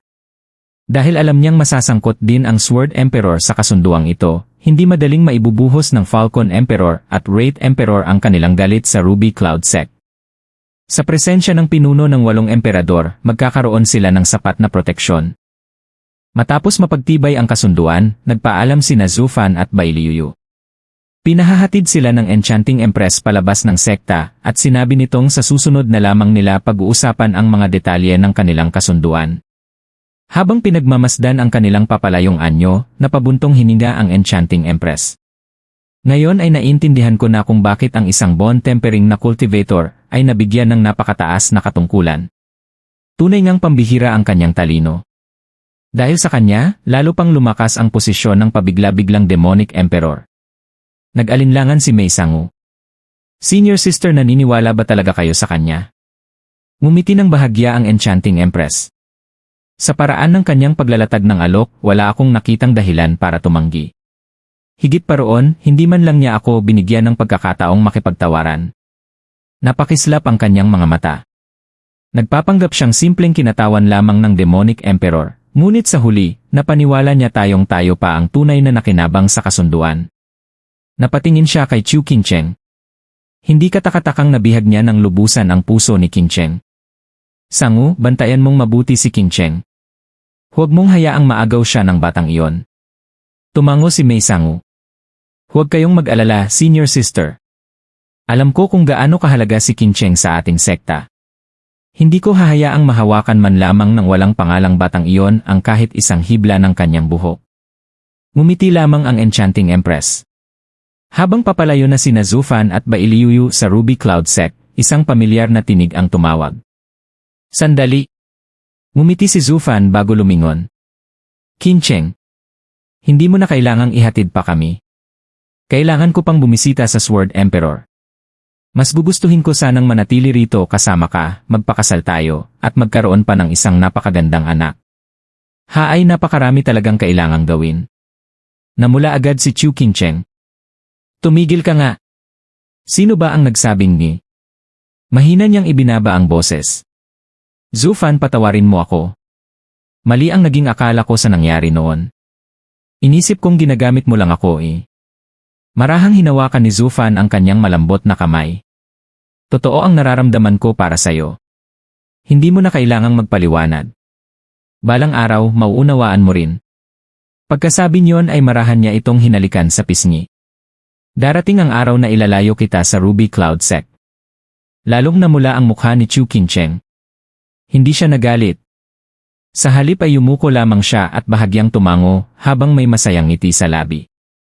Nagpaalam si Zufan at muling naglakad kasama si Bailiuyu. Tahimik lamang silang pinanood ni Chu King Cheng habang papalayo, puno ng damdamin ang kanyang mga mata.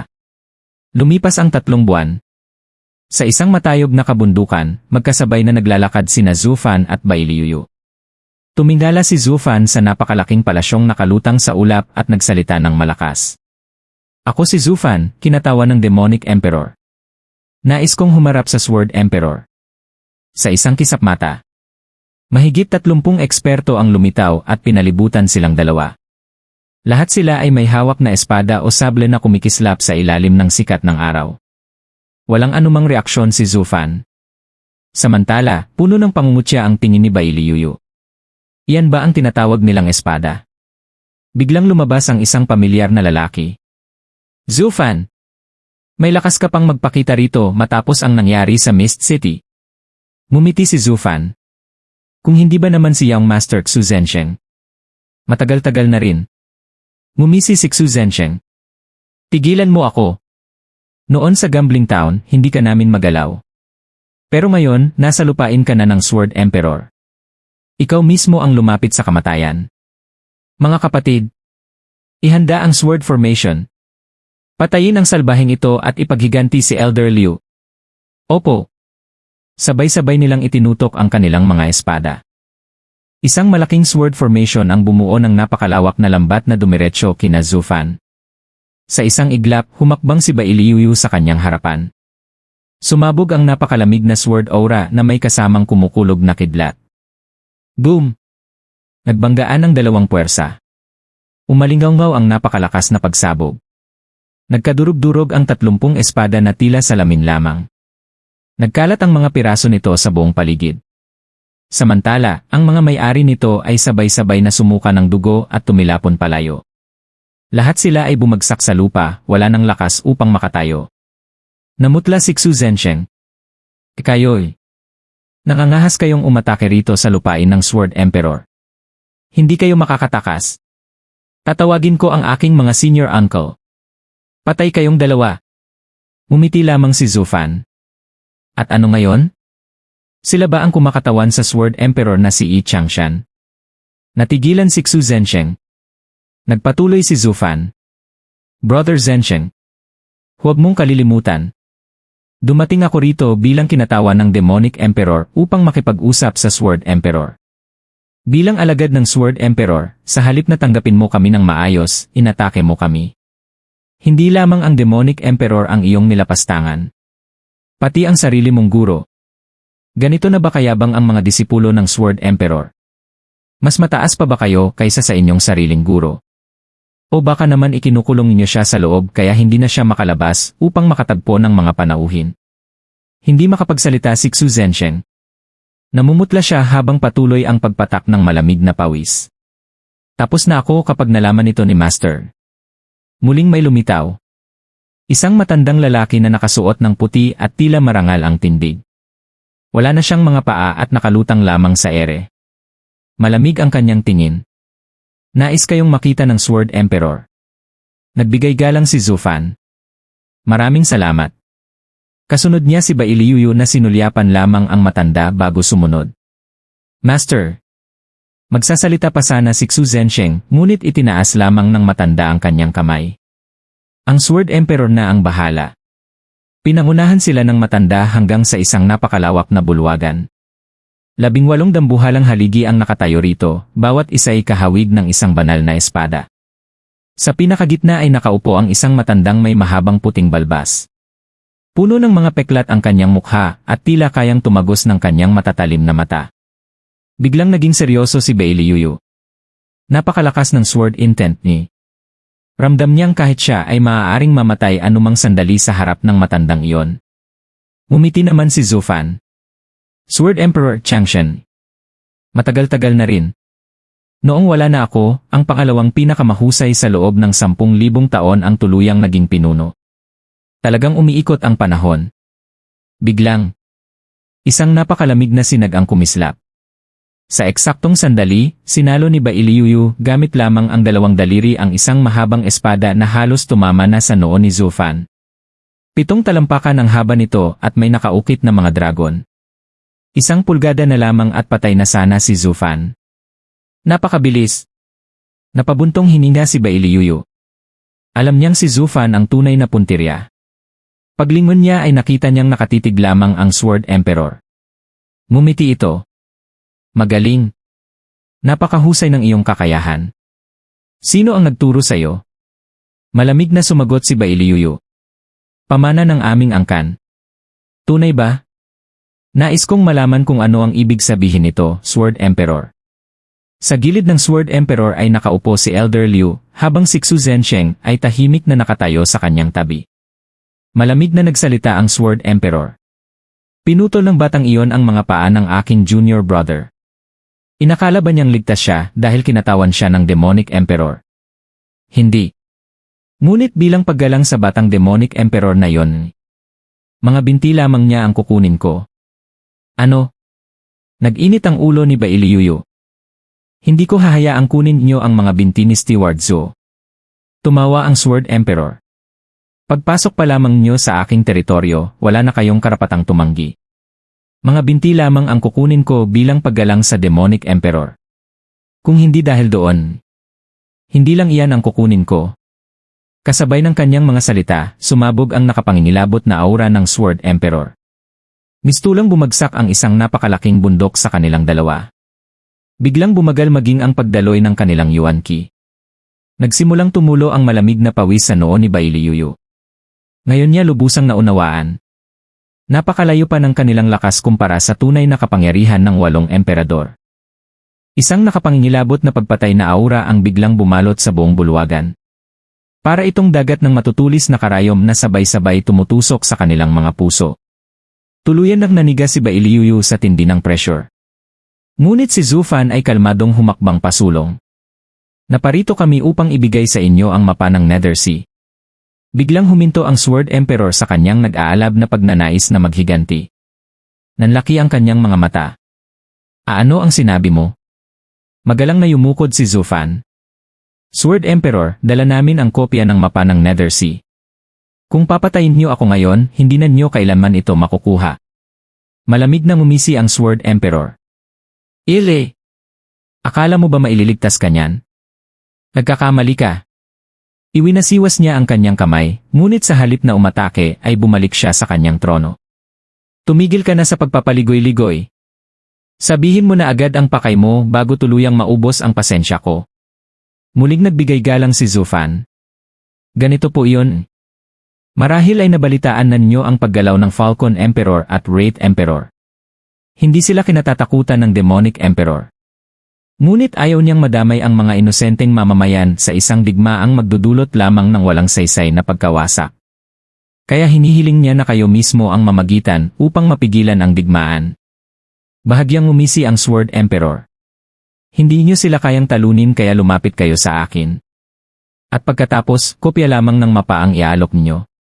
Hindi ba't napaka-insulto naman yan? Napabuntong hininga si Zhu Fan.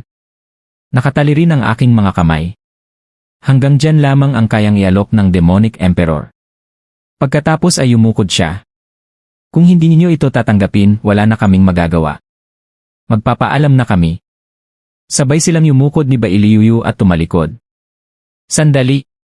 Malakas na sigaw ng Sword Emperor. Lumingon si Zhu Fan. May iba pa ba kayong utos, Sword Emperor? Itinuro ng Sword Emperor ang espadang nahulog sa sahig. Gamitin mo ang espadang iyan upang putulin ang sarili mong mga binti. Pagkatapos nyon, maaari ka nang umalis ng buhay. Napangiwi si Bailiuyu at tahimik na hinintay ang magiging pasya ni Zhu Fan. Ngunit mumiti lamang ito. Sword Emperor. Hindi ba maaaring makabawi ako sa ibang paraan? Ayokong gugulin ang buong buhay ko ng walang mga binti. Malamig ang naging sagot ng Sword Emperor. Iyan ang kabayaran sa ginawa mo sa aking junior brother. Huwag mong isipin na napakabait ko. Hindi nagbago ang ekspresyon ni Zhu Fan.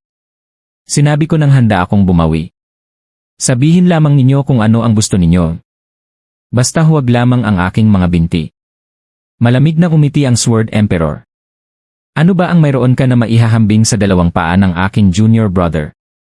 Agad namang sumagot si Zhu Fan. Sa gambling town. Pinutol ni Senior Liu ang dalawa niyang daliri sa paaalang-alang sa mapa ng Nether Sea. Kung ganoon, hindi ba't sapat na kabayaran ang isang kopya ng parehong mapa kapalit ng kanyang dalawang paa? Kung noon ay handa siyang isuko maging ang kanyang mga paa para lamang makuha ang mapa. Hindi ba't patas lamang ang kapalit na ito? Napatingin si Elder Liu sa Sword Emperor. Tahimik siyang tumango. Bahagyang nag-isip ang Sword Emperor bago nagsalita. Kung ganoon, ibigay mo ang mapa. Ngunit makukuha mo ba talaga ito mula sa Demonic Emperor? Umiling si Zufan. Hindi ang orihinal. Kopya lamang. Napakunot no ang Sword Emperor. Kopya na naman? Tumingin siya kay Elder Liu. Sandaling nag-isip ang matanda bago tumango. Mas mabuti na yon kaysa wala. Muling nagsalita ang Sword Emperor. Hindi naman siguro peke. Ngumiti si Zufan. Siyempre hindi. May paraan kaming patunayan yon. Maaari pa ninyong ipasuri sa Gambling Emperor kung nais niyo. Tumango ang Sword Emperor. Kung ganoon, dito muna mananatili ang babaeng ito bilang panigurado. Ngunit yumuko si Zufan. Hindi na kailangan ng bihag. Kapag namagitan lamang kayo sa digmaan, agad na ibibigay ng Demonic Emperor ang kopya. Naningkit ang mga mata ng Sword Emperor. Pinaglalaruan mo ba ako? Nagmadaling yumuko si Zufan. Hindi kailanman. Naggitngit ang Sword Emperor. Napakalakas ng loob mo. Akala ko'y ibinibigay mo ang kopya bilang kabayaran sa ginawa mo. Ngayon pala'y isinasangkot mo pa rin ang Demonic Emperor. Paano naging pagbabayad iyon? Tahimik na ipinaliwanag ni Zufan. Sa totoo lang may kakampi na ang Demonic Emperor. Ang Enchanting Empress ng Ruby Cloud Sect. 2 laban sa 2. Sapat na yon upang umatras ang dalawang Emperor. Ngunit mabigat pa rin sa aking kalooban ang nangyari kay Elder Liu. Kaya ipinilit kong gumawa pa ng isa pang kopya upang maging kakampi rin namin ang Sword Emperor. Kayo ang pinuno ng 8 Emperor. Sa sandaling magpakita lamang kayo, magtatapos agad ang sigalot. Huminto siya sandali bago nagpatuloy. Sa simula ay ayaw pumayag ng Demonic Emperor. Mas maraming kopyan. Mas malaking panganib. Ngunit 3 araw at 3 gabi ko siyang kinumbinsi. Sa huli ay pumayag rin siya. Mamamagitan lamang kayo. At matatanggap ninyo ang kopya. Hindi ba't halos wala rin kayong gagawin? Hindi ba't sapat na itong patunay ng aking katapatan? Napatahimik ang Sword Emperor. Matagal niyang tinitigan si Zufan bago bahagyang ngumiti. Ngayon ay naintindihan ko na kung bakit sumikat ang pangalan mo sa Gambling Town. Napakatuso mo. Habang nasa tabi ka ng Demonic Emperor, parang nadagdagan siya ng 100 Spirit Kings. Yumuko si Zufan. Sobra naman po ang inyong papuri. Umiling ang Sword Emperor. Hindi iyan papuri. Katotohanan iyan. Iwinasiwas niya ang kanyang kamay. CJ, maaari na kayong umalis. Tatanggapin ko ang kahilingan ng Demonic Emperor. Kapag dumating ang araw ng pagpupulong dalhin din niyo ang Gambling Emperor upang siya satin ang mapa. Masayang yumukod si Zufan. Maraming salamat, Sword Emperor. Nagpapaalam na kami. Pagkaalis ng dalawa, biglang dumilim ang mukha ng Sword Emperor. Lintik na batang iyon Napakatuso. Gusto ko siyang balatan ng buhay. Pero wala akong magawa. Isang bone tempering cultivator lamang Boom! Sa isang hampas ng kanyang palad, nagkapira-piraso ang katabing mesa. Nagulat si Xu Zhensheng. Master, hahayaan na lang ba natin siyang umalis? Paano ang mga paa ni Elder Liu? Mahinang nagsalita si Elder Liu. Hindi ba't sinabi niyang kabayaran na yon? Hindi pa rin matanggap ni Xu Zhensheng. Ngunit simpleng kalakalan lang naman iyon. Umiling ang Sword Emperor. Sa pananaw niya iyon na ang pagbabayad. Ginamit pa niya ang Ruby Cloud Sect upang wala tayong mapagpilian. Maaari natin siyang tanggihan. Ngunit isang simpleng pamamagitan lamang ang kapalit ng mapa. Hindi natin kayang palampasin ang pagkakataong iyon. Ngumisi si Xu Zhensheng. Pwede naman nating putulin pa rin ang kanyang mga binti. Magkaiba ang kasunduan at paghihiganti. Sabay na umiling ang Sword Emperor at Elder Liu. Nagbuntong hininga ang Sword Emperor. Sheng Ni. Kapag nagkita kayo ulit patayin mo agad. Huwag mo siyang hayaang magsalita. Nagulat si Xu Zhensheng. Bakit? Mahinang umiti ang Sword Emperor. Kapag nagsalita na siya, mawawala na ang lahat ng dahilan para saktan siya. Noong una, kaya ko pa sana. Ngunit nang mailabas niya ang usapin ng Nether Sea Map nawala ang pagkakataon ko. Kinakatawan niya ang Demonic Emperor. Kapag pinatay ko siya, wala nang kasunduan. At iyon mismo ang gusto nating mangyari. Napabuntong hininga siya. Napakapeligroso ng batang iyon. Hindi lamang niya nailigtas ang sarili. Natapos pa niya ang misyon ng Demonic Emperor. Tahimik lamang sina Xu Zhensheng at Elder Liu. Mukhang matatagalan pa bago nila masingil ang utang para sa naputol na mga paa. Makalipas ang isang buwan, bumalik si Zhu Fan sa Devil Mountain. Halos hindi na makapaghintay si Zhao Chen. Kumusta? Ano ang nangyari? Habang wala ka ni. 3 bayan na ang sinakop ng 2 matandang iyon. Hindi pa ako kumikilos. Hinihintay ko ang sagot mo. Ngumiti si Zhu Fan. Makakahinga na kayo ng maluwag, Demonic Emperor. Naging maayos ang lahat. Pumayag ang Enchanting Empress at ang Sword Emperor. Isang kopya lamang ng mapa ang kanilang hinihingi. Ngayon, kayo na ang bahalang gamitin sila laban sa isa't isa. Sa pinakamababa, mabibigatan ng husto ang Wraith Emperor at Falcon Emperor. Malakas na tumawa si Zhao Chen. Hahaha! Steward Zhu! Napakahusay mo! 2 kakampi agad ang nakuha mo. Talagang nasa akin ang swerte. Magpapadala agad ako ng mga Jade Slip upang makipagpulong sa kanila. Magalang na yumukod si Zhu Fan. Napakagandang pa siya, Demonic Emperor. Isang tusong ngiti ang muling sumilay sa kanyang mukha. Pagkaraan ng 3 araw, nagpadala ang Devil Mountain ng 2 Jade Slip. Makalipas pa ang 2 buwan. Dumating ang Sword Emperor, ang Enchanting Empress, kasama ang kani-kanilang hukbo. At isang matabang lalaking nakasuot ng mamahaling kasuotan ang kasabay nilang dumating. Suot ang isang marangyang itim na balabal na may mga gintong borda, sinalubong ni Zhao Chen ang kanilang mga panauhin kasama ang kanyang 20 Demon Guards. Sa unahan ng hanay ay si Zhu Fan. Magaan ang tawa ni Zhao Chen habang bumabati. Sword Emperor, Enchanting Empress, matagal-tagal din mula nang muli tayong magkita. Lubos akong nagpapasalamat sa inyong suporta sa pagkakataong ito. Hahaha! Magalang na tumango ang 2. Demonic Emperor, ginagawa lamang namin ang aming bahagi. At inaasahan naming matatanggap ang nararapat naming gantimpala. Tumango ang Sword Emperor bago dumiretso sa pakay. Panahon na upang ipakita mo ang ipinangako mo. Malayo ang aming nilakbay at nagdala pa kami ng eksperto upang suriin ito. Bahagya siyang umatras at itinuro ang isang matabang lalaki sa likuran. Nagulat si Zhao Chen. Gambling Emperor. Narito ka rin pala? Napangiti ang Gambling Emperor. Natural. Ipinilit ng Sword Emperor na ako ang magsuri sa mga mapa. Wala rin naman akong ginagawa kaya sumama na ako. Gusto ko ring malaman kung may nakatuklas na ba ng sikreto ng Nether Sea Map matapos itong mapunta sa'yo. Umiling si Zhao Chen. Nagbibiro ka? Kung ikaw ngang ilang dekada itong pinag-aralan ngunit hindi mo naunawaan. Paano ko naman ito mauunawaan sa loob lamang ng ilang araw? Dagdag pa ang mga problemang kinaharap ko nitong mga nakaraang buwan. Napangisi ang Gambling Emperor. Hindi mo na kailangang ipaalala yon. Ang paglutas sa misteryo ng mapa ay parang pagsusugal. Kailangan ng swerte, pagkakataon, at tunay na karunungan. Maaaring mas matalino lamang ako Ngunit hindi sapat ang talino kung walang tunay na karunungan. Bahagyan niyang sinulyapan si Zhu Fan. Malay mo baka ang batang iyan ang nakahanap ng sagot sa loob lamang ng ilang araw. Naputol ang usapan nang magsalita ang Sword Emperor. Tama na ang usapan. Hindi pa natin nakikita ang mapa. Walang saysay ang negosasyon hanggat hindi natitiyak na tunay ito.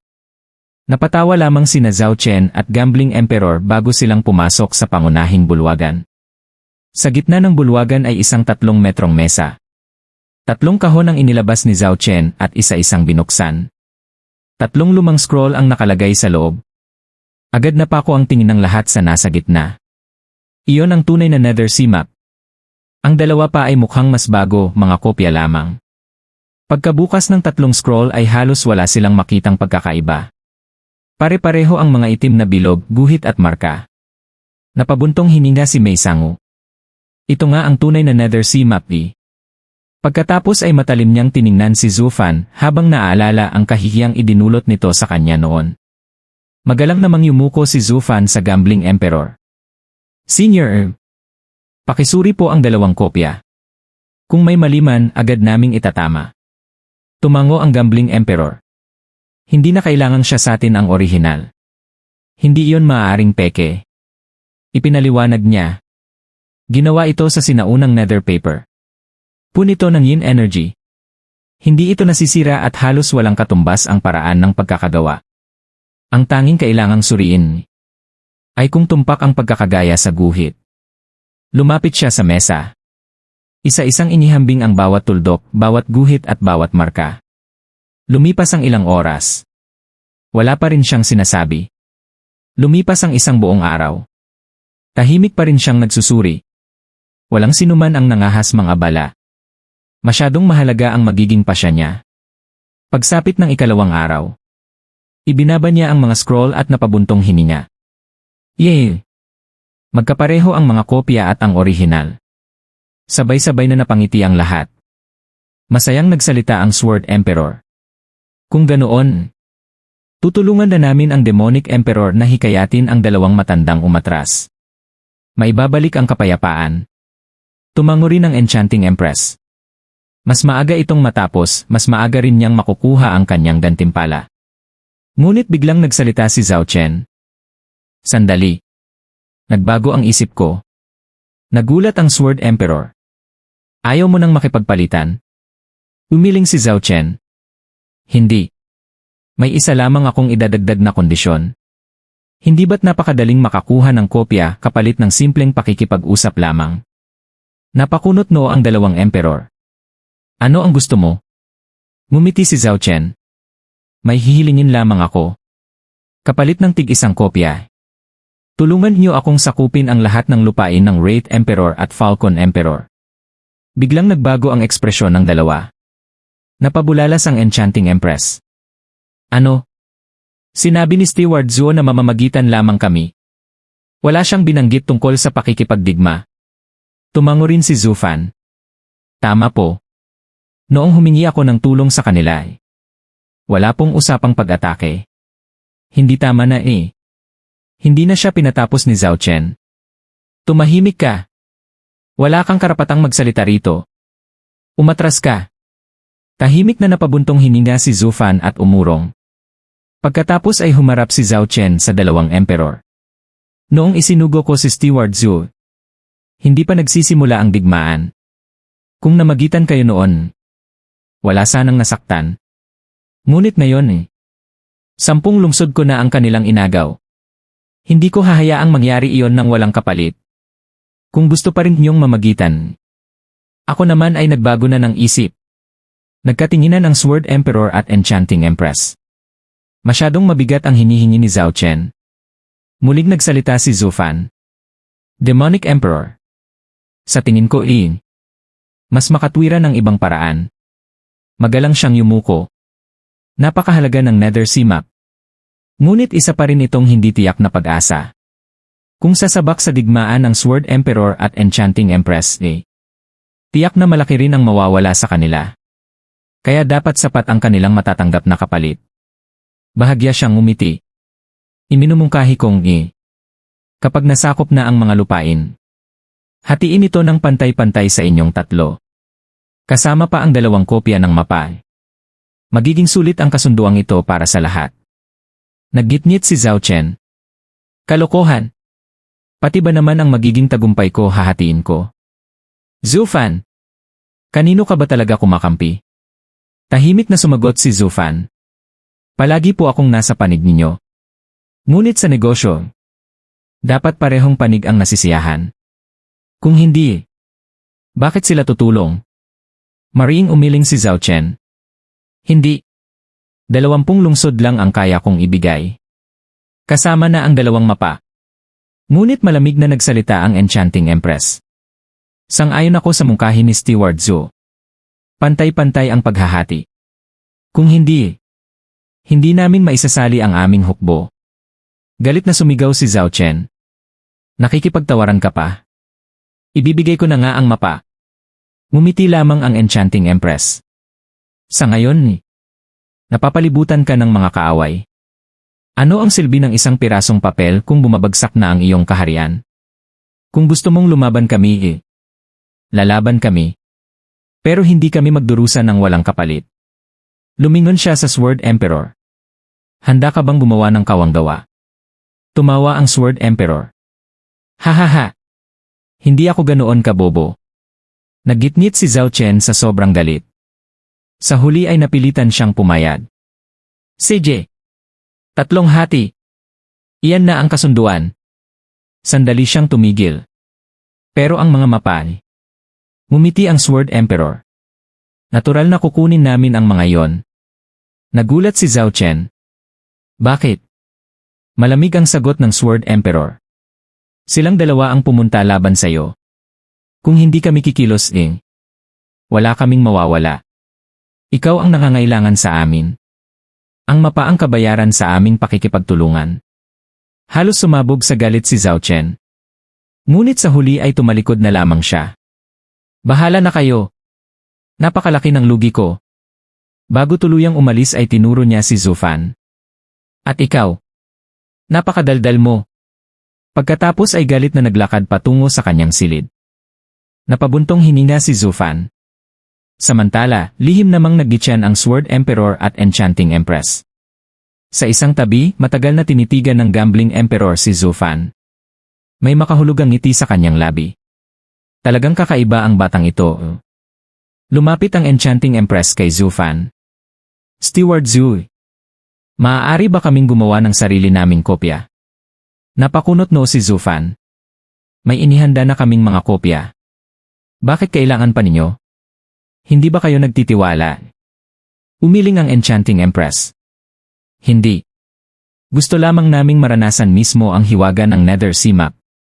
Sandaling nag-isip si Zhu Fan bago ngumiti. Kung iyan ang nais niyo, walang problema. Ngunit kapag natapos kayo, ipagkatiwala ninyo muna ang inyong mga kopya sa Gambling Emperor. Siya ang pinakamakatarungan at nananatiling walang kinikilingan. Kapag natupad na ang kasunduan, maaari na ninyong kunin ang inyong mga kopya. Sabay na tumango ang dalawa. Nauunawaan namin. Kumuha ang Sword Emperor at Enchanting Empress ng papel at nagsimulang gumawa ng sarili nilang mga kopya ng Nether Sea Map. Tahimik namang napangisi si Zhu Fan. Pare-pareho lang talaga ang matatandang ito. Napakainat hanggang sa sukdulan. Matapos ang halos 1 linggong masusing pagkopya at paulit-ulit na paghahambing sa Nether Sea Map, sa wakas ay ipinasa ng Sword Emperor at Enchanting Empress ang kanilang mga kopya sa Gambling Emperor bilang tagapag-ingat. Bilang kinatawa ng Devil Mountain, personal silang inihatid ni Zhu Fan sa kanilang pag-alis upang makapaghanda na ang bawat isa para sa nalalapit na digmaan. Samantala, hindi na muling nagpakita si Demonic Emperor Zhao Chen, na tila hindi pa rin matanggap ang malaking kapalit na kinailangan niyang ibigay sa kasunduang iyon. Dahil dito, lalo pang naniwala ang dalawang emperador na sila ang tunay na nakinabang sa negosasyon. Bago sila tuluyang umalis, magalang pa nilang binati si Zhu Fan.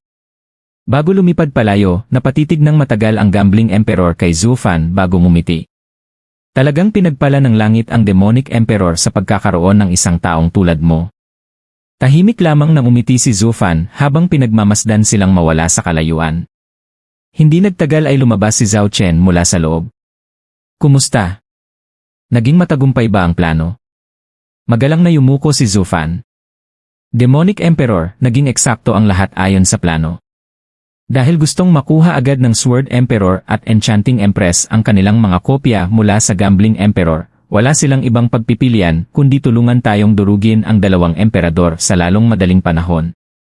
Malakas na tumawa si Zhao Chen. Kahanga-hanga ka talaga, Steward Zhu. Sa ilang salita lamang ay napasunod mo ang dalawang iyon at nailigtas mo ako sa alanganin. Kung hindi dahil sa plano mo, hinding-hindi sila sasabak sa ganitong panganib. Mahinang ngumiti si Zhu Fan. Munting panlilin lang lamang ang ginawa ko. Ipinaliwanag niya na kung direkta nilang inalok ang mapa kapalit ng pagsali sa digmaan, malamang ay tatanggi ang dalawang emperador. Kaya't una nilang pinaniwala ang mga ito na tagapamagitan lamang sila. Nang makarating na ang lahat sa pagpupulong at makumpirma ng Gambling Emperor ang pagiging tunay ng mga kopya, saka lamang binago ni Zhao Chen ang mga kondisyon ng kasunduan. Dahil napakalapit na nilang makuha ang minimithing mapa, hindi na nila kayang umatras. Pagkatapos ay isinagawa ni Zhu Fan at Zhao Chen ang kanilang palabas, ang isa ay nagkunwaring sakim habang ang isa naman ay tila makatarungan at patas. Dahil dito, natural na kumampi ang dalawang emperador kay Zhu Fan, ngunit hindi nila namalayang unti-unti na pala silang nahila upang lumaban sa digmaang hindi naman nila dapat sinalihan. Napahalakhak si Zhao Chen. Binigyan ko sila ng kakaunting kapalit habang ikaw naman ay nagkunwaring ipinaglalaban ang kanilang interes. Dahil doon, nakalimutan nilang tanungin ang pinakamahalagang bagay, kung bakit ba sila kailangang lumaban. Napakaganda ng plano mo. Yumuko si Zhu Fan. Nahihiya lamang ako dahil kinailangan pang kayo ang gumanap bilang kontrabida. Umiling si Zhao Chen. Ako ang pinakaangkop sa papel na yon. Kung ikaw ang gumawa, magiging kahina-hinala lamang ang lahat. Ang mahalaga ay gumana ang ating plano. Pagkatapos ay isang nakamamatay na aura ng pagpatay ang bumalot sa paligid, tila isang dagat ng matutulis na karayom na sabay-sabay tumutusok sa puso. Naniga si Baliyuyu sa kinatatayuan, samantalang kalmadong humakbang si Zhu Fan at nagsalita. Dala namin ang mapa ng Nethersea. Agad na napahinto ang Sword Emperor sa kanyang nag-aalab na hangaring maghiganti. Matalim niyang tinitigan si Zhu Fan. Ano ang sinabi mo? Dala namin ang mapa ng Nethersea. Kung papatayin niyo ako ngayon, hindi na niyo ito kailanman makukuha. Bagamat hindi nawala ang galit sa mukha ng Sword Emperor, bumalik siya sa kanyang trono at mariing nagtanong kung ano talaga ang pakay nila. Ipinaliwanag ni Zhu Fan ang sitwasyon. Nilusob ng Falcon Emperor at Wraith Emperor ang teritoryo ng Demonic Emperor, at upang maiwasan ang mas malaking digmaan, hinihiling nilang mamagitan ang Sword Emperor. Bilang kapalit, bibigyan siya ng kopya ng mapa ng Nethersea. Hindi agad pumayag ang Sword Emperor. Para sa kanya, hindi sapat ang isang kopya bilang kabayaran. Nang tangkaing umalis ni Zhu Fan, muli silang pinahinto. Ipinag-utos ng Sword Emperor na putulin ni Zhu Fan ang sarili nitong mga binti bilang kabayaran sa ginawa niya kay Elder Liu. Ngunit hindi na tinag si Zhu Fan. Maingat niyang ipinaliwanag na kung ang dalawang daliri sa paa ni Elder Liu ay handa nitong isugal noon kapalit ng pagkakataong makuha ang mapa. Mas lalo sanang handa itong isakripisyo maging ang dalawang paa kung ang kapalit ay ang mismong mapa ng Nethersea. Napaisip ang Sword Emperor. Maging si Elder Liu ay tahimik na tumango. Nang malaman niyang tunay ang kopya at maaari pa itong ipasuri sa Gambling Emperor, pumayag siyang ipagpaliban ang usapin ng paghihiganti. Ngunit nang hingin niyang manatili si Baliyuyu bilang bihag, magalang itong tinanggihan ni Zhu Fan. Ipinaliwanag niyang nakahanap na ang Demonic Emperor ng isa pang kakampi, ang Enchanting Empress ng Ruby Cloud Sect. Dalawa laban sa dalawa ang magiging balanse ng puwersa. Kung dadalo lamang ang Sword Emperor bilang tagapamagitan, sapat na yon upang umurong ang dalawang kalabang emperador. Kapalit nito, matatanggap niya ang kopya ng mapa. Unti-unting napawi ang pagdududa ng Sword Emperor. Napagtanto niyang ang tunay na layunin ni Zhu Fan ay hindi lamang ang makuha ang kanyang tulong kundi pati ang mabayaran ang kasalanan nito kay Elder Liu nang hindi na kailangang putulin ang sariling mga binti. Bagamat alam niyang napakatuso ni Zhu Fan, wala siyang makitang dahilan upang tanggihan ang alok. Sa huli pumayag ang Sword Emperor. Inutusan pa niyang isama ang Gambling Emperor sa susunod na pagpupulong upang tiyakin ang pagiging tunay ng mapa. Matapos magpasalamat, umalis sina Zhu Fan at Baliyuyu. Pagkaalis nila, napabuntong hininga ang Sword Emperor. Isa lamang daw si Zhu Fan na Bone Tempering Cultivator, ngunit sa sobrang talino at panlilinlang nito ay maging siya ay halos wala nang magawa. Nagtaka si Xu Zhensheng kung bakit hindi na lamang nila pinutulan ng mga binti si Zhu Fan. Ipinaliwanag ng Sword Emperor na noong una ay kaya pa niya itong gawin. Ngunit sa sandaling na isama na ang usapin ng Nethersea map sa kanilang pag-uusap, naging usaping diplomatiko na ito sa pagitan ng mga emperador. Kapag pinatay o sinaktan nila si Zhu Fan, mawawala rin ang pagkakataong makuha ang napakahalagang mapa. Binalaan pa niya si Xu Zhensheng. Kapag muli mo siyang nakita, umatake ka agad. Huwag mo nang hayaang magsalita pa siya. Kapag nagsimula na siyang magsalita, mawawala na ang lahat ng dahilan para saktan siya. Makalipas ang isang buwan, bumalik si Zufan sa Devil Mountain. Agad siyang sinalubong ng Demonic Emperor, sabik na malaman ang naging resulta. May ngiti sa labi, ibinalita ni Zufan na matagumpay niyang nakuha ang suporta ng parehong Enchanting Empress at Sword Emperor. Isang kopya lamang ng Nether Sea Map ang naging kapalit. Lubos na natuwa ang Demonic Emperor at agad na nagpadala ng Jade Slips sa dalawang emperador upang formal na pag-usapan ang kanilang alyansa. Pagkaraan ng 2 buwan, dumating sa Devil Mountain ang Sword Emperor, ang Enchanting Empress, at maging ang Gambling Emperor. Magalang silang sinalubong ng Demonic Emperor kasama si Zufan. Kaagad nilang hiniling na makita ang ipinangakong mapa. 3 kahon ang inilapag sa gitna ng bulwagan. Sa gitna ay ang tunay na Nether Sea Map, habang ang dalawang nasa gilid ay ang mga kopya. Maingat na sinuri ng Gambling Emperor ang bawat detalye. 2 buong araw niyang pinagkumpara ang mga ito. Sa huli, sinabi niyang wala siyang makitang kahit anong pagkakaiba sa 2 kopya. Naging masaya ang Sword Emperor at Enchanting Empress. Ngunit sa mismong sandaling iyon, binago ng Demonic Emperor ang kasunduan. Hindi na raw sapat ang simpleng pakikialam lamang sa digmaan.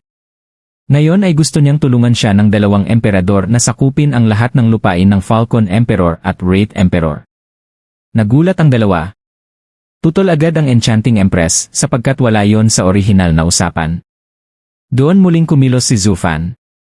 Ipinaliwanag niyang kung sasabak ang 2 emperador sa digmaan, nararapat lamang na may sapat silang kabayaran. Iminungkahi niyang pantay-pantay na hatiin ang mga teritoryong masasakop ng 3 emperador. Nagkunwaring nagalit ang Demonic Emperor at mariing tumutol. Ngunit matapos ang mahabang pagtatalo, napilitan din siyang pumayag. Sa isip ng Sword Emperor at Enchanting Empress, pakiramdam nila ay sila ang tunay na nanalo sa negosasyon. Humingi pa sila ng pahintulot na sila mismo ang gumawa ng sarili nilang kopya mula sa orihinal na mapa. Pinayagan sila ni Zufan. 1 linggo nilang maingat na kinopya at inihambing ang bawat detalye bago ito ipinagkatiwala sa Gambling Emperor. Pagkaalis ng 3 emperador, lumabas ang Demonic Emperor na hindi na maitago ang kanyang tuwa. Ipinahayag ni Zufan na naisakatuparan na ang unang bahagi ng kanyang plano. Dahil sabik ng makuha ng 2 emperador ang kanilang mga kopya, tiyak na ibubuhos nila ang buong lakas sa digmaan laban sa Falcon Emperor at Wraith Emperor. Ngunit hindi pa roon nagtatapos ang kanyang plano. Ipinaliwanag niya na kung sasabak agad ang Demonic Emperor sa labanan, siya ang magdurusa ng pinakamalaking pagkalugi. Sa halip, hahayaan nilang ang kanilang mga alyado ang makipaglaban ng husto laban sa 2 kalabang emperador. Kapag parehong humina ang magkabilang panig, saka lamang kikilos ang Demonic Emperor upang kunin ang tagumpay ng halos walang pagkalugi. Mas lalong humanga ang Demonic Emperor sa talino ni Zufan. Hindi niya alam na siya man ay isa lamang piyesa sa mas malaking plano ni Zufan. Makalipas ang 1 buwan, patuloy na nasakop ng Falcon Emperor at Wraith Emperor ang mga lungsod ng Demonic Emperor ng halos walang paglaban. Nagulat ang buong mundo. Hindi maintindihan ng lahat kung bakit tila walang balak lumaban ang Demonic Emperor. Pagkatapos, bigla na lamang sumali sa digmaan ang Sword Emperor at Enchanting Empress laban sa 2 emperador. Napilitang umatras ang Falcon Emperor at Wraith Emperor mula sa teritoryo ng Demonic Emperor upang ipagtanggol ang sarili nilang mga lupain. Samantala, nanatiling walang ginagawa ang Demonic Emperor. Habang ang 4 na emperador ay duguang naglalabanan, tahimik lamang siyang nanonood. Dahil sa mahinang depensa ng kanilang mga hangganan, mabilis na nakakuha ng 10 lungsod ang Sword Emperor at Enchanting Empress. Ngunit habang tumatagal ang digmaan, lumalaki rin ang kanilang pagkalugi.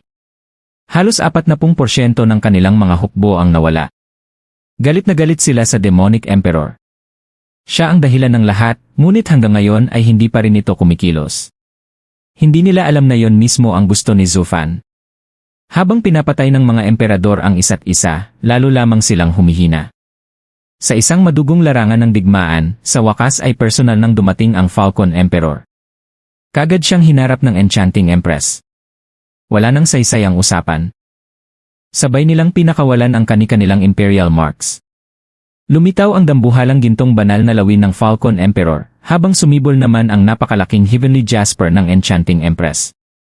Nagbanggaan ang kanilang pinakamalalakas na teknik. Nayanig ang kalangitan at lupa. Ngunit bago pa tuluyang magkasalpukan ang kanilang mga pag-atake, isang napakalaking puting espada ang bumagsak mula sa langit. Sa isang iglap, nabura ang kanilang mga teknik. Isang dambuhalang espiritual na anyo ang lumitaw sa himpapawid. Isa itong saint mula sa ika-6 na Sacred Mountain, si Hixiaofeng. Mahigpit niyang inutusan ang 8 emperador na itigil ang digmaan at magtipon sa teritoryo ng Sword Emperor sa loob ng 1 buwan. Kung hindi siya nagpigil, sinabi niyang maging ang kanilang mga kaluluwa ay naputol na sana. Walang nagawa ang 2 emperador kundi yumuko bilang paggalang. Sa pagdating ng isang tunay na saint, biglang naging walang halaga ang kanilang kapangyarihan. Doon nagtapos ang digmaan ng 5 emperador. Walang tunay na nagwagi, at nagsimula ang panibagong laban para sa mas malaking lihim na nakatago sa Nether Sea Map. Dito muna natin puputulan ang ating novela ng Magic Emperor. Stay tuned lang, upload ko din agad ang kasunod na chapters. Pa-like and subscribe na lang para updated kayo sa upload natin. Maraming salamat.